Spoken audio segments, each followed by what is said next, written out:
I want to tell you what I know about Mac. First, Tuesday, when it was announced, I got a call from the governor's office at 2:30. Said, governor's chief of staff said, "Terry, got bad news for you." I said, "Okay." He said, "We are on the phone now informing CCA that we will not renew the contract." Within an hour, there was a press release. So until that time, now maybe there was something I should have done or could have done, I don't know. But until that time, I didn't have a clue that the contract was not going to be renewed. Now, what has happened in the flurry of activity since then, from then till now, is I have become convinced the state is not going to renew that contract. If you've read Lexington Herald editorial, Courier Journal editorials, private prisons doesn't have, as Jimmy said, support beyond Marion County. And the governor has to react based on feelings of their statewide. So we are hoping, my number one focus is to try to do what we can to help those people out there who depended on that to raise their kids, to take vacations, to buy medical insurance, and to live a good life. So that's my focus. I recognize our local economy will suffer. You've probably all seen the statistics, $53,000 lost in property tax revenue, basically a $5 million economic input into the community lost. By what I calculated, somewhere around 2% of our employment staff. You all, Tom and Karen and Mary Lou, will know better, but by what I've been able to find, Mac was about the 4th or 5th largest employer in the county, I believe. So, we're focused on that. Also, I'm here to report to you that Jimmy and I are working together. We both feel exactly the same way. We both went to the governor's office yesterday. We stayed there until he talked to us. And the governor is aware of all the issues it creates. You know, we had a committee meeting yesterday talking about Fort Knox losing 3,300 jobs. And it's the same thing here, only obviously on a smaller scale. So we stayed there, we talked to some of the governor's staff, and I can report to you that there is hope. I won't speak to how likely it is. There is hope that CCA can find another use for that facility. There is hope. We have asked for the governor to give them 6 more months and pay those people and but I don't feel that that's going to happen. We've asked it on multiple times. So there is hope that something else will come out there. And I don't know what more we can do. You know, this is a statewide decision made by officials in the state. We can, however, help these employees. I want to give you a few statistics, and Karen helped me with this. 167 employees, 35% of them live in Marion County. 17% live in Taylor. Sorry, let me get that thing shut up. 48% live in other counties. So we have 35% of the people who work there lived in Marion County. Tell you a little bit more about, there's 80 correctional officers. About half the staff is correctional officers. 12 nurses, registered nurses, RNs, and LPNs. There's a few maintenance people. 38 administrative, clerical type employees out there working, trying to make a living, feed their family. 26 managers, 26 people that have some training in how to manage people. There's 7 counselors, which is something that we can use all around. I would urge any of you who are in a position to do so, in a human resource position, to consider these people. To remember that if you see a resume from those people, that maybe just reach a little deeper and see if there's something you can do to help those people get through this. I would plead for you to do that. I know that Tom and his staff will do everything within their power to help these people. I know they actually have scheduled a job fair for these people on August 8th. I know they're getting resumes and helping those people now. So I'm so grateful. I'm so grateful that we have this organization in place here to help those people. The state is coming out. They're talking with CCA, trying to reach a date, a specific time when they can come out, help them with things like unemployment benefits, resume preparations, other state jobs that might be available. And I think that's tentatively scheduled last week of July.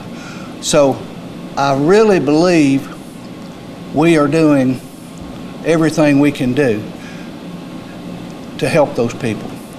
Finally, I'm so impressed from talking to many of them, and I've had some of them lay on my shoulder and cry, lay their head on my shoulder, not the whole thing, but I'm so impressed with the attitude they have. Like, we'll get through this. I've seen harder times. So with that attitude and the community support we have and the support from the state and from CCA, I know we'll get through this. I'm just so positive that we will. Jimmy and I, and the governor knows this. The governor knows everything we're going through. Let me tell you, we had a committee meeting. Jimmy was chairman. We had Barry Brady up testifying about evidence-based programs in jails where we can get these people to change their lives rather than recycle them over and over and over through jails. That's what we're trying to do now. Tough job, but that's what we're trying to do. And Barry came up and testified on that, and in Jimmy's Veterans Committee meeting. And after the meeting, Jimmy and I went over to the governor's office, and the governor's never really, I can only get to his people. But with Jimmy, we talked to the governor because Jimmy stayed there and basically would have nothing else. And while we talked to some staff members, and while we were there, Mayor of Louisville helped me again. Greg Fisher came in. Lieutenant Governor Jerry Abramson came in. You know who the governor called in first? Jimmy and me. Made them wait. I thought, he's listening to us. He wants to help us. He wants to do what he can. He's doing what he believes is the right thing. So with that said, that's what I know about the MAC situation right now.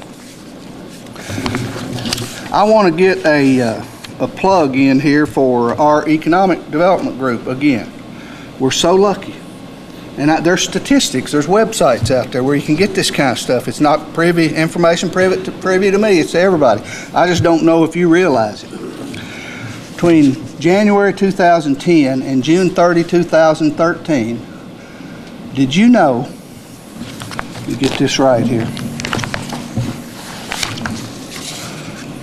state financial incentive programs to help industry come and stay here? Marion County has received $19 million in approved incentives. You know how much Casey County has got? And I should be embarrassed. 0. You know how much LaRue County has got? 1.5 million. Washington, 1.5.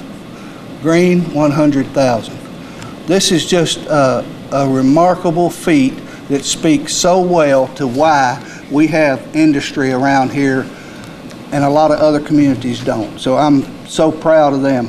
We've got, there's training incentives. The state offers training money, again, to help encourage industry to come and to stay here.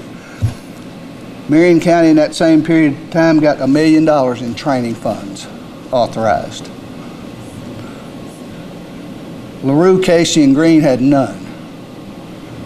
Washington had $138,000. The website is www.thinkkentucky.com, if any of you want to check that. Again, thank you, Tom, and your staff for what you all do, which is just as important as anything any of us can do here. So, finally, the future. I'm going to shut up here in a minute. The future, 2014 session as I see it. Personally, I have a little passion right now I'm working on. I'm wanting to make our texting while driving laws tougher. Now, right now, the first thing I'm doing is working on myself, because I ain't going to be up there doing a press conference about texting, toughening our texting laws, and then it be in the paper where I got cited for texting while driving. That's the first thing I've got to do. I'm getting there. We're having meetings. We're trying to involve law enforcement, the insurance associations, insurance industry, transportation cabinet, and trying to get everybody on board, because I've learned by now to have a chance of getting legislation through, you don't just go in it on your own. You have to have an army to get legislation through. So my goal, right now we're thinking about maybe increasing the fines. It's $25 now. Increasing the fines to something. Any increase I think would be good. Also, we want to try to add points to your license if you're cited for texting, which is an incentive for some not to do it. But also, this is just in the idea stage. In school zones and construction zones, make illegal any use of electronic devices. You hear all the time about construction workers getting hit, and I think there's so much construction going on now everywhere you go. I'm actually abiding by the speed limit when I go through those places now, but not everybody does. But that's dangerous work. Their lives are at risk. So we're kind of looking at it that way. And here's the bottom line, what I'm telling the transportation folks: if we can get John Calipari during a UK game, assuming they win more games than they did last year, to say our texting laws are tough now, don't text and drive, then the marketing really is worth more than any change in the law, I think. Or something similar, not necessarily. It could be Rick Pitino too, of course. But or something similar, we could have an impact on people texting and driving, which, by the way, is killing more people now than drinking and driving. You aware of that? So that's one of the things that I'm going to be working on this winter, and we're doing meetings now. This year is a budget year. Now, I stopped down the PVA office a while ago. Guess what Catfish needs? More money. There's not a place we go that doesn't, Terry, there's not a place we go that doesn't need more money, and they do. So that's always tough, to try to take the revenue the state has and do the best we can with it, meet all the human needs, and say that nobody gets what they want, by the way. This is a road plan year. My focus, for your information, is still Highway 49. We got this utility and right-of-way work in the budget for the Braversville section this last time. Now we've got to get construction money in the budget to finish it, but also from Hampton Inn out is my number one priority right now for those people on the Loretta Road, to make some of those curves safer and a better road there. So again, I'm happy to hear any ideas, any input you all have on any other needs we have, but that's my focus. I'll tell you something that's probably going to be talked about a lot in this session is smoke-free Kentucky, and I'm being lobbied. They don't play fair. They get some of your favorite people in the world, and they get you together and they tell you they're for it. And I told a lobbyist over at Casey County, I said, you're not playing fair, because I like all these people here and you're just trying. But that's going to be an issue. It's been talked about a lot.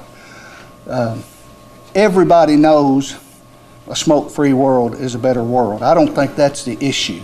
The issue will be whether we want the government making laws like that.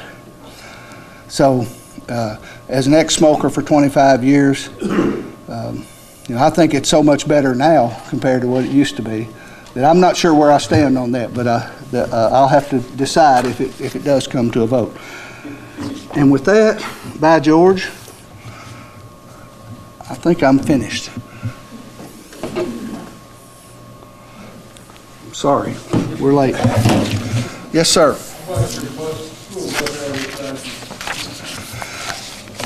Well, I didn't bring it back last year, and I jokingly tell people that I'm going to make them beg for it.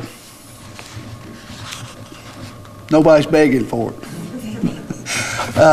No, by my calculation, we could generate about $200,000 for the Marion County school system by advertising on buses.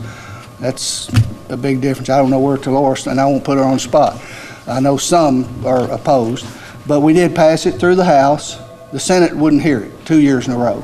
So, I figure at some point you decide to spend your time on things that you're more likely to get through. But I won't rule it out, Tom, but right now I'm not planning on. I'm still going to file the addictive gambling bill. I think we ought to set some money aside to treat addictive gamblers. Whether we have casino gaming or not, we have a lot of gamblers in Kentucky, and that's a problem. So I'd like to see us do that. With that, I think it's about 1 o'clock. Thank you all for having me. I'm so honored that you would even let me come in, and sorry to go over my time. I appreciate you.